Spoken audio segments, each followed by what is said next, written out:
Do you ever feel overwhelmed by the ever-changing world of technology? Tech It Out can help make some sense of it all. Breaking down geek speak into street speak, technology columnist, author, and TV personality Mark Saltzman covers consumer technology each week for every listener. Mark tackles the latest news, reviews, and how-tos to help you understand what's hot, what's not, and why. Hey everyone, welcome to Tech It Out, episode 154. I hope you're all having a good weekend so far and staying safe and healthy, despite the number of COVID cases growing in most states. Pretty scary stuff, so I hope you're staying safe out there. And thanks again for tuning in. If you missed last week's show, which you can hear as a podcast, we did talk about many tech angles to coronavirus, including a look at a new device that takes your temperature at a public place. It's called Thermal Guard. We also talked about the Friend Match website for meeting new online friends. We chatted about securing your PC with McAfee while working from home and schooling from home, and a lot more. And this week's show will mostly be about COVID-19 as well. We're going to learn about a tech camp that has gone online and what kids can experience this summer. We're also going to learn about a new TCL smartphone that has debuted, so we'll get the 411 on that. And first, in a moment from now, we're going to learn about the Hilo Smart Mirror. That's right, a smart mirror for your home. There's a couple of them available. We're going to learn what it can do. All of this and more on this week's new Tech It Out, powered by Asus, which I'll tell you more about shortly, but let's kick things off. You've heard of smartphones, smart watches, and smart TVs, but what about smart mirrors? We're now going to learn about one called the Hilo Smart Mirror with Zach Alorfi. He is the founder of Hilo Smart Mirror, based in beautiful Montreal. Welcome to the show, Zach. Hope you're doing well. Hi, Mark. Thank you so much for inviting me today, and I'm really excited to tell you a little bit more about this new product. Yeah, so let's dive right in. Hilo Smart Mirror. Please tell us what it's all about. That's a beautiful question because that's the first question I get each time I talk to someone about my product. Hilo, it's just a natural evolution of the mirror. As you know, if you think about it, we spend few hours each week in front of the mirror. So we want to enhance this experience and make it more enjoyable for everyday life. So here, that's where it comes, the idea of having an all-in-one solution, something that you're going to use the morning, the afternoon, your wife, your kids will use it, something easy and fun for every day.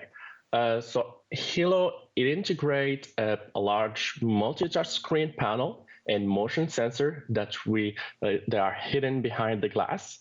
That allows us to the first time to save power when no presence is detected. It's just a beautiful mirror.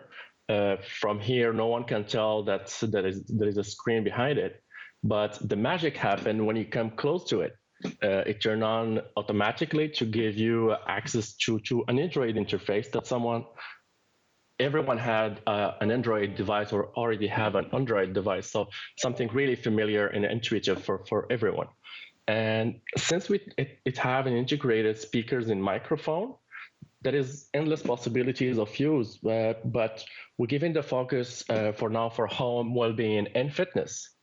Just to give you some example, for instance, if you decided to put it in the bathroom, it changed the ambience of this space. Like you can play some music from Spotify while you're showering, reading your local news while brushing your teeth. Or you can even watch the latest episode of Netflix while you're taking a bath. You can do so many things with it. So it's very versatile.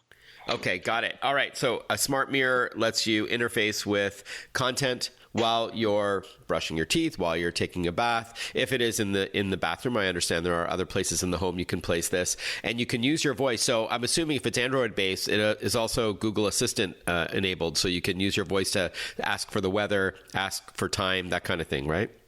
Yes, you can, but we are not tied in with Google. We're using the open source, but the Google Assistant is very private to them, since now they are having a lot of device of Google, so they are more and more less open to partnership with other brands because they want to promote their own brand. So then how would you use your voice? Like I know there's a microphone, then so how would you launch, say, the weather or to watch a Netflix TV show?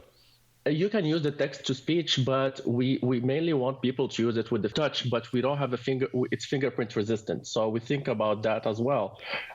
We decided to go with this solution because we have the control of upgrading the system without having the permission of Google and being tied in with any other brand. Okay. So what would the microphone be used for then? Let's say you download, you can have like a meeting on Skype, you can have hangout calls. I see. So to communicate with other people, like you would through a smartphone or a web camera or something. That's correct. Okay. So you said that touch is the primary interface and the mirror does not get dirty. You said it doesn't leave any fingerprints? So as the latest phone, as you can see, that is more resistant to fingerprint. We put our mirrors in many chemical solutions to reduce the amount of grass that stick on the surface.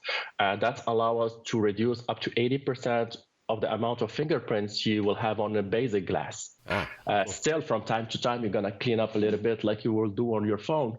But for now, at the moment we're talking, there is no a solution that will remove 100% of grass. But it's totally normal, like a simple glass. I will wipe it once in 2-3 days or once a week. But the fingerprint, it's not really visible. It has to be used like for many hours. Then you will see some fingerprints. If it's in the bathroom, Zach, what about things like moisture in the air? It won't damage the smart mirror? That's a good question. We thought about it too. So it's IP65. Our mirrors are sealed in a water-resistant case. And as you know, IP65, for people who don't know about it, it's the rating of the resistance of water for the device. You don't have to worry about the steam or the water splash. Just have to clean it with a clean towel and you're good to go. So it's very secure, and we offer the warranty if everything happened up to 2 years. And this is something that people guarantee that we don't have any problem with the device later on. Okay, great. We're chatting with Zach Elorfi. He's the founder of the Hilo Smart Mirror, or if you have a French accent that my wife would like to listen to, it's Hilo Smart Mirror. Is that right? Yeah, my wife would prefer the French accent over my English, but there you go. So the Hilo, Hilo Smart Mirror, they're based in Montreal, but shipping across North America. So how big are the Hilo Smart Mirrors, Zach? Awesome. So this time we come with a collection of 2 models. The first one will be Hilo Light. First, because it have integrated LED lights all around the rim, and thus you can control the color and temperature and set the motion motion timer. Cool. And this is it changed completely. Like I don't even turn on the light on my bathroom because the mirror is doing the job so good. Mm-hmm. So that's the first model. It is a 20-inch. It's a round one, and it can be hung in 3 different ways. It's come with a leather strap. So you can hang it with the leather strap. If you already have a large mirror and you don't want to remove it, so it comes with a pre-cut 3M sticks that you will put on top of your actual mirror. So it's become like a lentil, an extension of your actual mirror, because everyone have a large mirror already at home. So people don't like to replace it. It takes a lot of time, a lot of job. So we think about it, and we have those 3M stickers that you put, and it's fixed, and it look really beautiful in the bathroom. If not, we have the large mirror, which we promote as majorly for fitness. It's called Hilo XL. This one is 25-inch by 32-inch, and it have a 21.5 touch screen panel. It's really large touch screen. And this one, you can use it. We see a lot of our customers using it for fitness. Since COVID-19, everyone is stuck home, and there is a lot of interest for home fitness. Right. So you could put this somewhere else in your home, like in a basement if you've got one, or in an exercise room, something like that. Exactly. You can put it in the living room. I noticed that a lot of people getting rid of their TV, replacing this with like a music station. So Hilo come here to be part of that. Oh, cool. And if you are going to watch, let's say, Netflix on this or what have you, does it take up the entire screen, or can you still, is it like picture in picture where you can still use it, like for example, in the bathroom if you're brushing your teeth? Is it like a small window that's in the maybe top right or lower left or something like that? So it's taken a part of the mirror. Since the mirror, it's 30-ish something on height, it takes 25 inch of the screen. So there is a part of the mirror, which is the screen, and the other is the glass. This is when it's turned on. But when you step back, the motion sensor, no presence detected, it will turn off, and you will never notice that there is a screen behind it. It's just a beautiful piece of mirror. Okay. I was going to ask you how difficult it is to set up, but you already walked us through the different ways that you can mount it or stick it or hang it.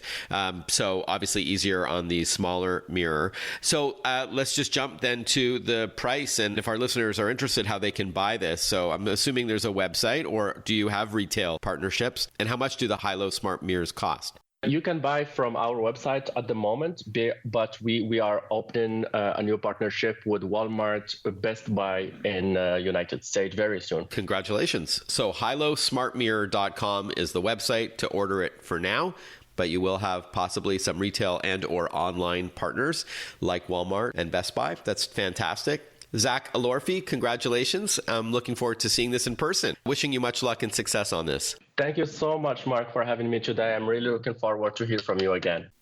This is Tech It Out, powered by ASUS. For those in search of incredible, ASUS creates technology for today and tomorrow's smart life, including its line of award-winning laptops, desktops, monitors, and much more. For those in search of incredible, visit asus.com/US/radio. That's asus.com/US/radio. We'll be right back with more Tech It Out. Stay with us. Listen to Tech It Out whenever you want. Find the Tech It Out podcast at iTunes or wherever you get your podcasts.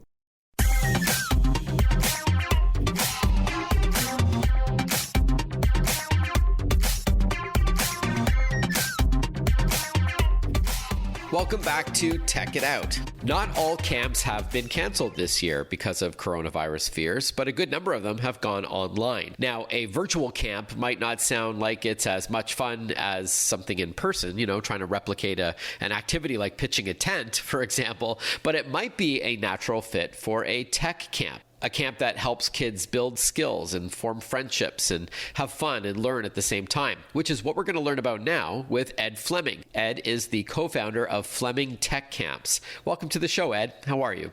I'm great, Mark. Thanks for having me. Why don't we start off very high level? Before we talk about what's happening this summer with all that's happening in the world, please tell us a bit about Fleming Tech Camps.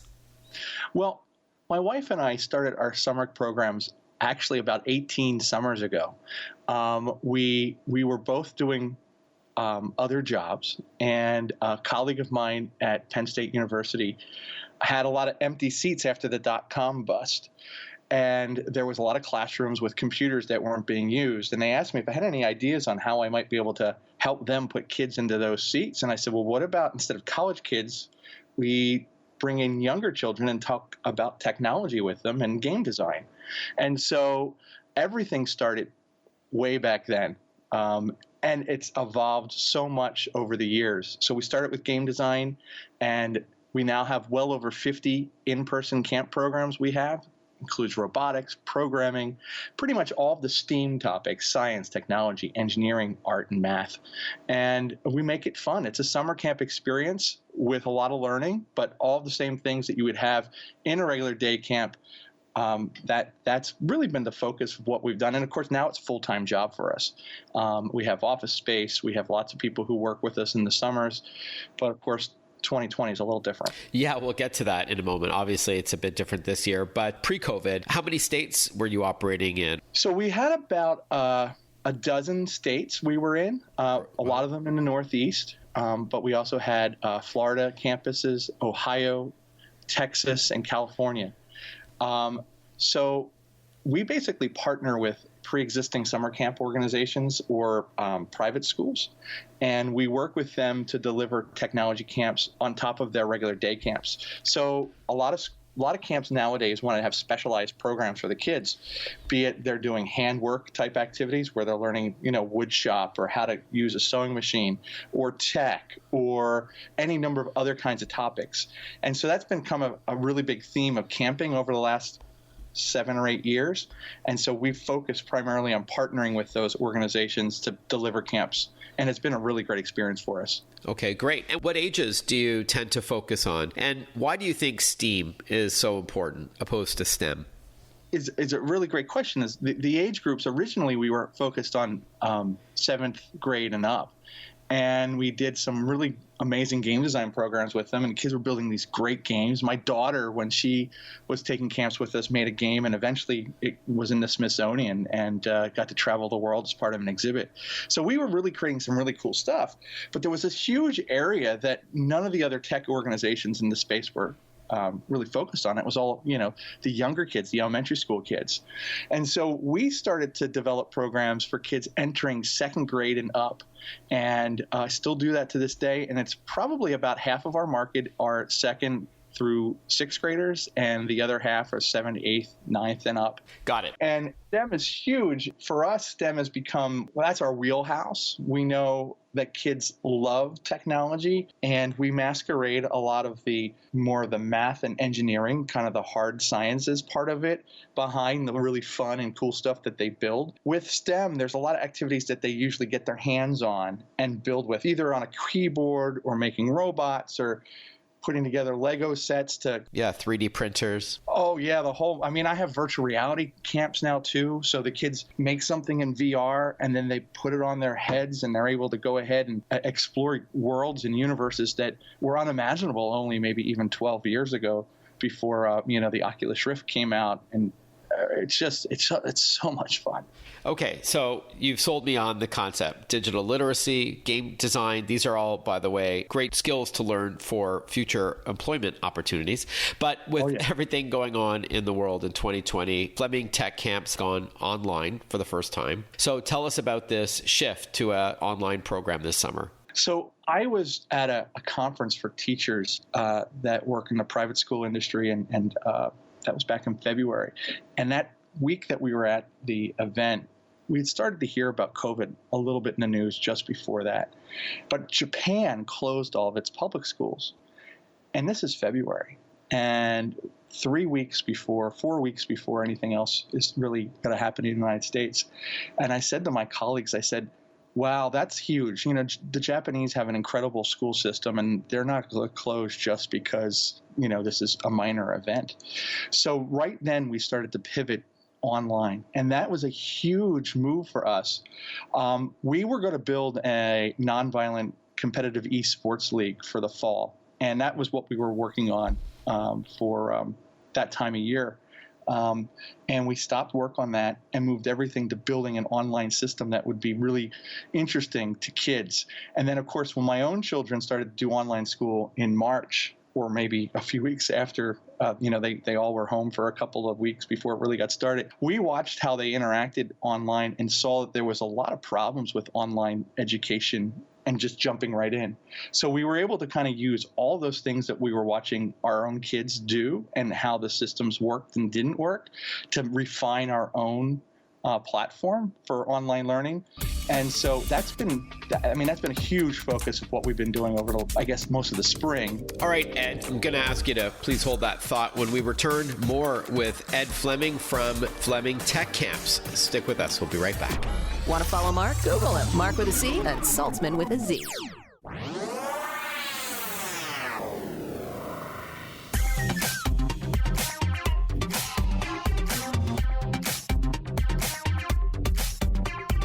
Breaking down geek speak into street speak. This is Tech It Out. Tech It Out with technology columnist, author, and TV personality Mark Saltzman.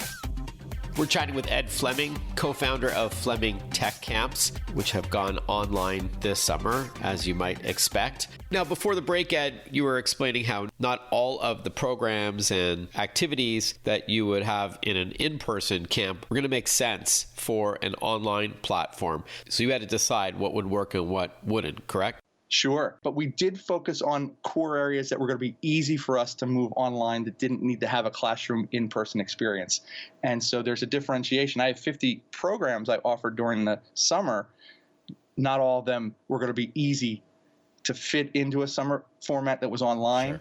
And so we focused just on ones that we knew that were going to be really awesome blockbusters when the kids attended them, and that were going to be natural for us to take our curriculum and move it into this format without a lot of other preparation for the curriculum, because the tech had to be perfected as well. So is it too late to join this summer? And does it matter what state you're in compared to previously where it was like, a physical camp that you attended? No, it's not too late at all. And we have camps running between now and the end of August. And we're thinking about actually extending our camp season into September, because it looks like a number of schools may delay opening, and moms and dads are going to need something for those kids to do while they're out of school for a week or 2 or 3.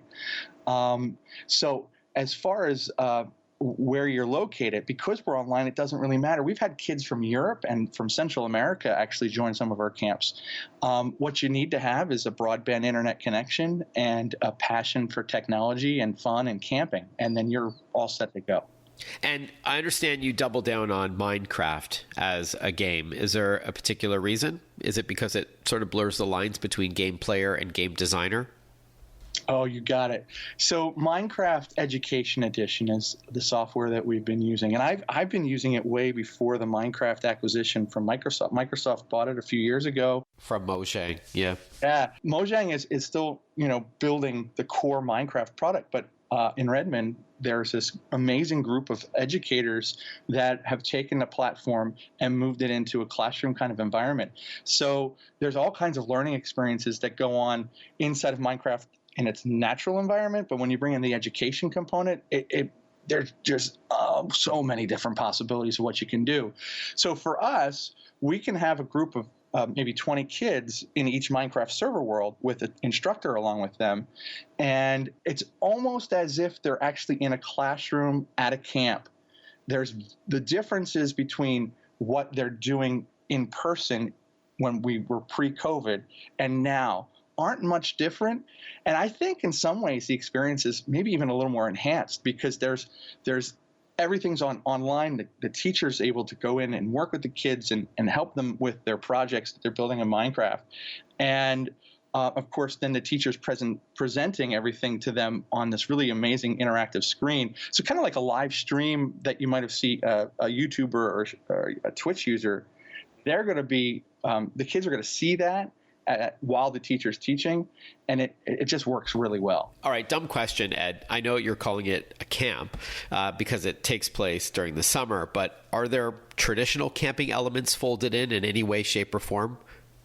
Oh, yeah. That's a really great question because, of course, from our perspective, a lot of the elements are camp-like, and we continue to make sure we have camp traditions and camp games in our programs. So we'll have scavenger hunts and we'll have different contests and events that happen. Every morning we have a morning assembly. A lot of times I'll come on and say, "Good morning, campers," and then start off the day. And my staff, we call them camp hosts, and they're teachers. And with them, we have counselors, and the format's a lot of the same. But one of the things we can do that is still real camp-like, but it's a little bit different because it's at home, once a week, we always have the kids do an activity that I think is super cool. It's bring your pet to camp day. And during our break in the morning, the kids will bring their turtles, dogs, cats, lizards, whatever they have at home, or a great stuffed animal, and show it off, and then talk a little bit about their animal. That's cute. I mean, that show and tell experience you have at camp, or it's just really neat to have one of your pets with you, and everybody loves that. Awesome. All right, as we wrap up, Ed, what are the things that you're hoping the kids are going to get out of Fleming Tech Camp, and especially this year with it being online? Well, first of all, I want it to feel like a camp experience, not like online school. That is so important to us because, moms and dads want the kids to have fun. And one of the really amazing things about camp in general is that it's all about learning, discovering, and exploring. and also building really great relationships with kids, right? Your peers. And being able to go out and learn these new things and meet these friends is something that is lost when you are still at home and you can't necessarily, go to physical camp. So I want that to be one of the biggest things. And I think the other is that I want the kids to have fun and have unforgettable experiences for really good reasons, not for bad reasons. And so this summer, it's a little challenging for everybody. But I think by having something that brings a little bit more normalcy back to the lives of the kids and their moms and dads, by having a camp experience, that we're doing something, I think, this year that's a little bit, I don't know, maybe it's we're doing something good. I love it, man. This is my life. This is what I love to do. I just want the kids to have really amazing experiences. And so far, I think they are. The feedback we get from moms and dads and their children has been really positive, and it's been a great experience. I think that having COVID-19 is part of our world today. It's a hard thing for us to deal with. But from a camping perspective, we don't even think about it when we're at camp. It's our normal is pretty cool. It sounds like it.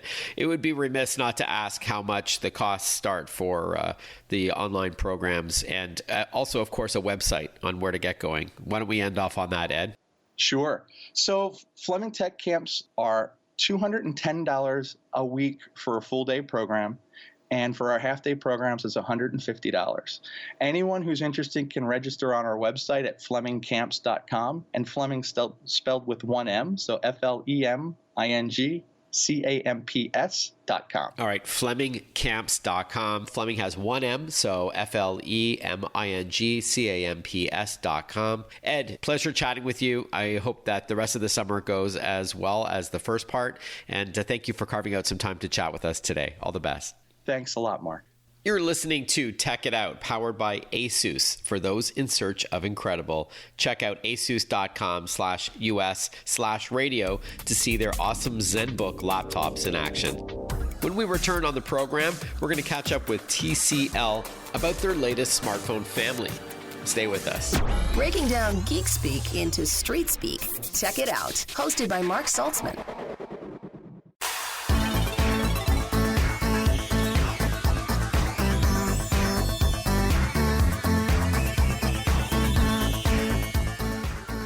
Welcome back to Tech It Out, everyone. If it's time to upgrade your smartphone, you've got a ton of choice out there. Let's face facts, right? There's several competing brands. But before you decide which one is for you, you're going to want to hear about the TCL 10 series of phones and all that they bring to the table. Good thing we're joined on the line by Jason Gurdon. He is the head of global communications and strategy at TCL. Welcome to the show, Jason. Hope you're doing well despite these most unusual times. Yeah, definitely unusual times, but always happy to be with you, and thanks for having me on, Mark. I'd argue a smartphone is even more relevant today for all those working from home and schooling from home. It's often maybe not their primary device, but it's certainly a powerful tool for things like Zoom, video calls, and all that. So it's a relevant discussion, and I know budgets may be tighter this year compared to previous years, so a $2,000 iPhone may be out of the question. So before we talk about the TCL 10 series of devices, please tell us a bit about the company, TCL.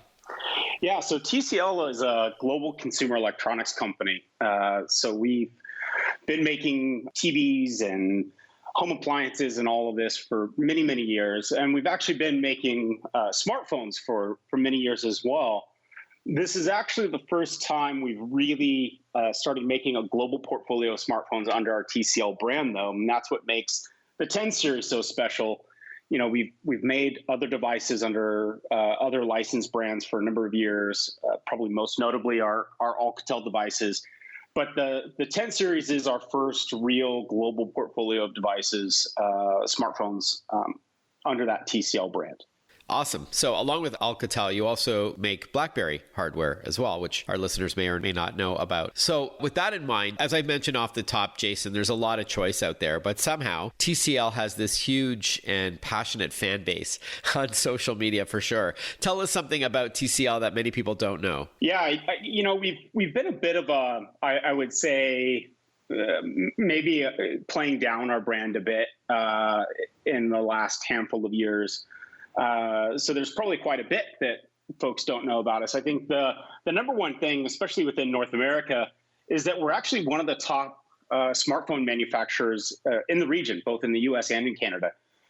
So I think that would probably be a bit surprising to most folks. And like I said, even with the 10 series being new devices, and maybe for folks buying a smartphone, this may seem like a new brand, but the reality is we're not new to doing this. We've been making phones for well over 20 years. We have great relationships with all the carriers and retailers because of that heritage that we have. And so, I think that should give folks a lot of confidence in us as well, that while we may be a bit unknown in the smartphone space under the TCL brand, we're not new to this by any stretch. And so we know what we're doing. And because of that history that we have as a consumer electronics company, especially on the TV side, it also gives us the opportunity to really focus on display experiences and multimedia experiences and bring some of that great TV and display technology that we have and now bring it into the smartphone space. All right, got it. So with that in mind, talking about the experience and the screen and all that, your flagship phones, the TCL 10 Pro and the TCL 10L, if I'm not mistaken, please walk us through some of its call-out features, sort of high level. Yeah, so the main piece that I would call out would be the display. We've done a couple things, both on the display hardware itself, but then also underneath the device, both with the chipset and some of the software that we've done.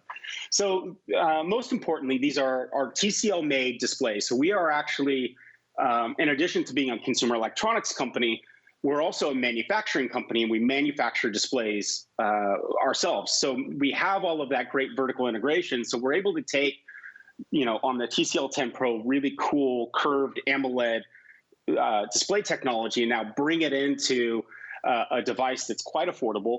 And even on the 10L, that's an LCD panel. But because of what we've done down even at the hardware level on the chipset, so we actually have a separate display engine that we call NextVision. And NextVision is a bit hardware and software.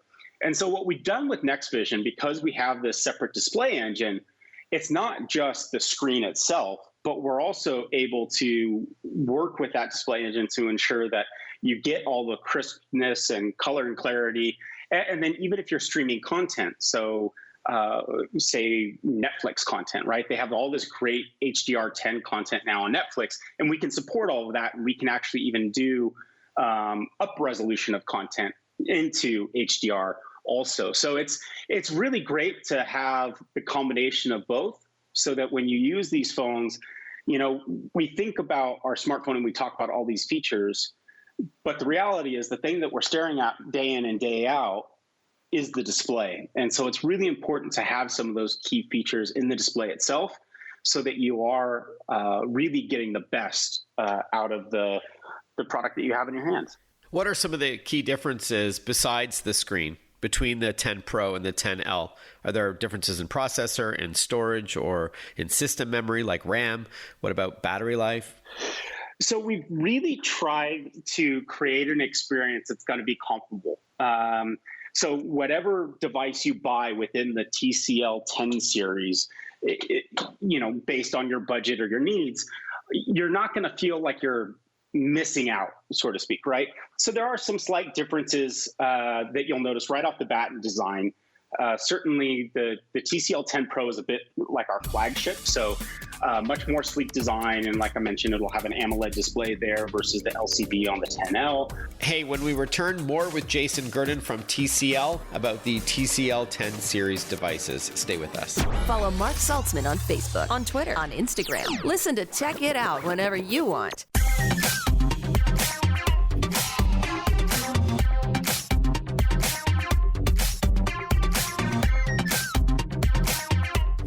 We're chatting with Jason Gurdon. He is the head of global communications and strategy at TCL. We're talking about their new flagship device, the TCL 10 Pro, as well as the TCL 10L, which I believe is a little bit less expensive. It's got an LCD screen instead of an OLED display, but it generally means a better battery. Is that right? I know that's one of the, so you may trade off a little bit in the visuals department, but you might have a longer battery with LCD over OLED.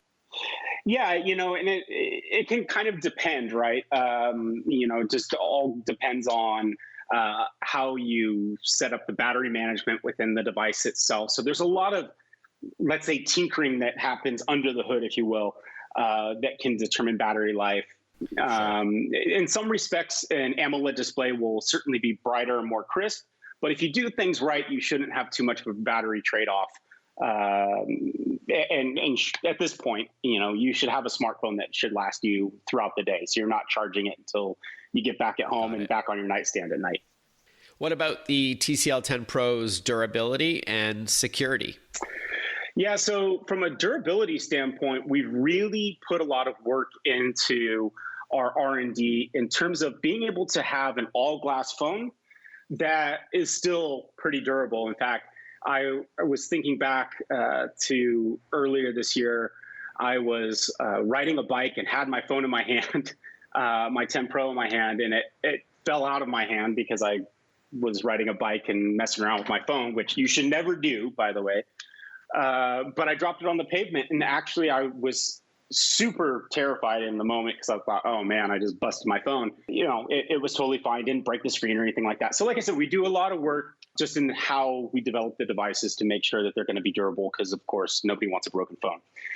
From a security standpoint, this is where we work really closely with Google. So they're our software partner, but we really go hand in hand with them, ensuring that the software that we work with them on is working properly. And then we do the bi-monthly security maintenance releases that Google pushes out. So every other month they do a major security update, and we ensure that our customers are going to get that for at least a couple of years, so that their phone is going to be safe and secure as they use it. I know that's super important to users, which is why I wanted to ask you about it, as are the cameras. Now, you did sort of hint at a 4-camera system with the TCL 10 Pro. Why don't we end off on photography, since it seems to be one of the top applications for smartphones today, and then we'll dive into price and availability. Sure. Yeah. So both phones do have 4 rear cameras. And I think all of us now have gotten to the point that our smartphone is our point and shoot camera, right? We're no longer using a point and shoot camera like we may have done 10 years ago. Phones have gotten really great at taking powerful photos. And now we're looking at ways that we can change up the sensors and have not just a main camera, but also you want ultra wide angle, a macro lens, so you can get very close-up shots. We also have a special sensor on the Pro for shooting low light video. So we look at all these different ways that we're using our smartphone nowadays. It's not just a consumption device, but it's also creating our own content, whether that's photos and videos of our families or while we're out and about, all of these different things. So we really kind of take those experiences and think about it holistically when we develop our smartphones, so that you have a true device that you can use any way you want. And then finally, let's talk pricing. I mentioned off the top that some phones can be $1,500, $2,000 when you go with like the highest end models with all the bells and whistles and the most storage and all that. How much are we talking with TCL 10 Pro and the 10L, please? Yeah, so in the United States, you can get the TCL 10 Pro and 10L unlocked through major retailers like Amazon and Best Buy. And the 10 Pro starts at $449.99. And the 10L is available for $249.99. Considerably more affordable than most other premium Android devices. And it sounds like you're not trading any of the features either. That being said, I have not seen the TCL 10 Pro or 10L yet, but from what I've read online and from your description of them, it sounds like there's a lot of bang for the buck here. Yeah, and that's definitely what we focus on. For us at TCL, it's all about making great technology and making it accessible. And then the website? It's tclusa.com as the best place to go to learn more information. And actually, you can learn more about our TVs and our other products, but also our TCL 10 series smartphone. Or you can follow us on Twitter at TCL Mobile Global. Jason Gurdon, thank you so much for your time. Congratulations on the launch on these TCL 10 flagship devices. All the best. Thanks, Mark. Appreciate it. Take care. Thank you for tuning in to Tech It Out, powered by ASUS, creating technology for today and tomorrow's smart life. ASUS, for those in search of incredible. Visit asus.com/US/radio for more info. I hope you all have a safe and healthy week ahead, and I look forward to catching up with you next weekend on Tech It Out. Bye-bye for now.